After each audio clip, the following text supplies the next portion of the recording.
નમસ્કાર મિત્રો, સ્વાગત છે તમારું અમારી યુટ્યુબ ચેનલ સંપૂર્ણ જ્ઞાન ગુજરાતીમાં। આજના વિડીયોમાં આપણે જાણીશું કે કારતક મહિનાની પૂર્ણિમા વિશે। કારતક મહિનાની પૂર્ણિમા ક્યારે શરૂ થાય છે અને ક્યારે સમાપ્ત થાય છે।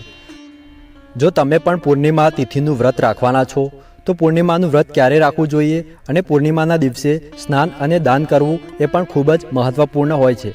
તો પૂર્ણિમાના દિવસે સ્નાન અને દાન ક્યારે કરવું જોઈએ અને દીવાનું દાન ક્યારે અને ક્યાં કરવું જોઈએ। કારતક મહિનામાં વ્રત રાખનારા ઘણા ભક્તો છે અને પૂર્ણિમાના દિવસે ભગવાન સત્યનારાયણની પૂજા કરવામાં આવે તો પૂજાનો શુભ સમય કેવો રહેશે? કાર્તિક પૂર્ણિમાના દિવસે દેવ દિવાળી દરમિયાન દીવાનું દાન કરવાનો શુભ સમય કયો છે? દેવી લક્ષ્મીની પૂજાનો શુભ સમય કયો છે અને ચંદ્ર ઉદયનો શુભ સમય કયો રહેશે?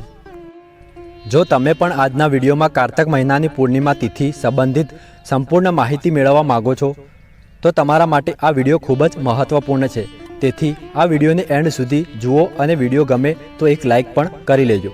કારતક પૂર્ણિમાનું આપણા હિન્દુ ધર્મમાં ખૂબ જ વિશેષ મહત્ત્વ આપવામાં આવ્યું છે।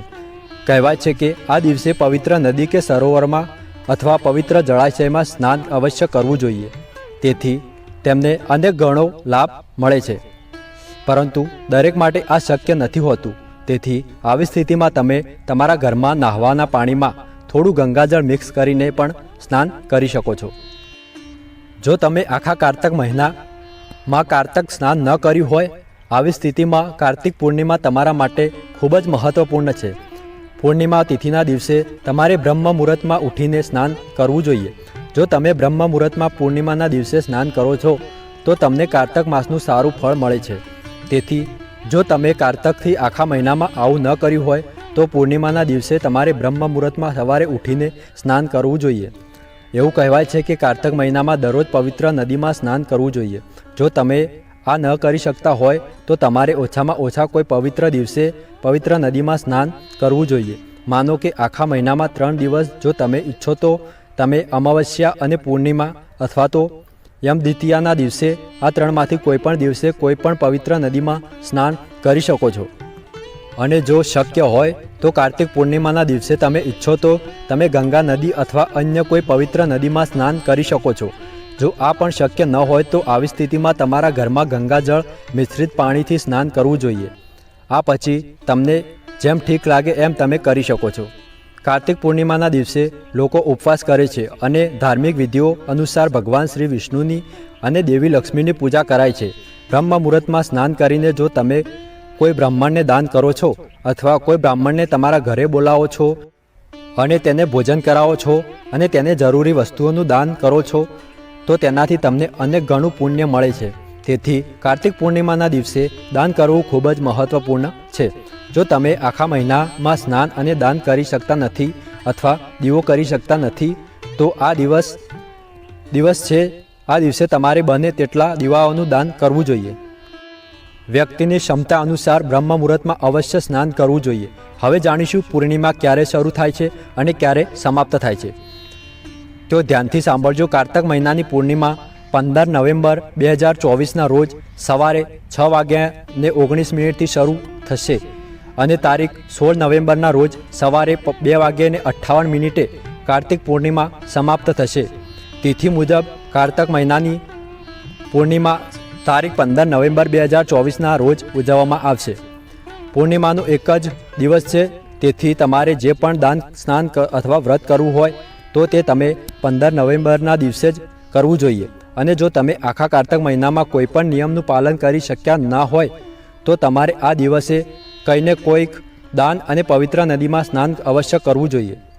અને જો તમે વ્રત રાખો છો તો તમારું વ્રત પણ 15 નવેમ્બરના દિવસે જ થશે।